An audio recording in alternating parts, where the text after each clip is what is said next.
सर्वांना नमस्कार। आज आपण पाहणार आहोत एक गोष्टीचे नाव आहे चतुर व्यापारी। गोष्ट आवडल्यास व्हिडिओला लाईक आणि चॅनलला सबस्क्राईब नक्की करा। एक व्यापारी होता। तो खूप श्रीमंत होता।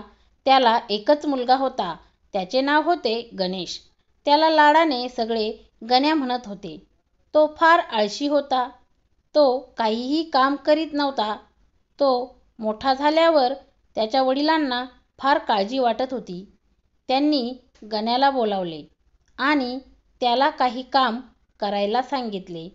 त्यासाठी त्यांनी अट ठेवली की तू काही कमवून आणल्यावरच तुला जेवायला मिळेल।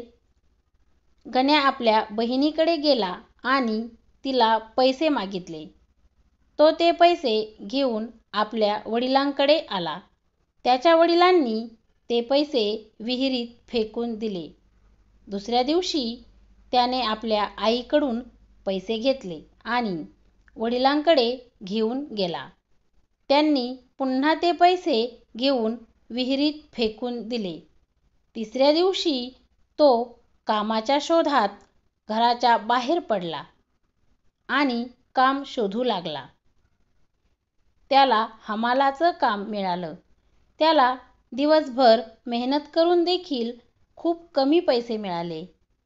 तो ते पैसे घेऊन आपल्या वडिलांकडे गेला आणि त्यांना पैसे दिले।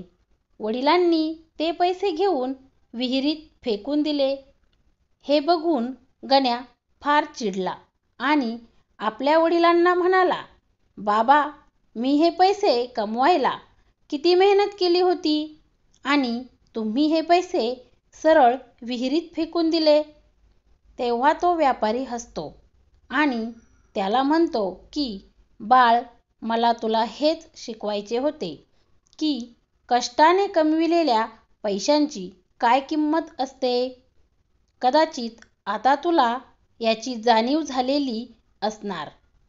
त्याला आपल्या वडिलांचे म्हणणे पटते आणि तो वडिलांच्या व्यवसायाचा चांगल्यापणे सांभाळ करतो आणि वाढवतो।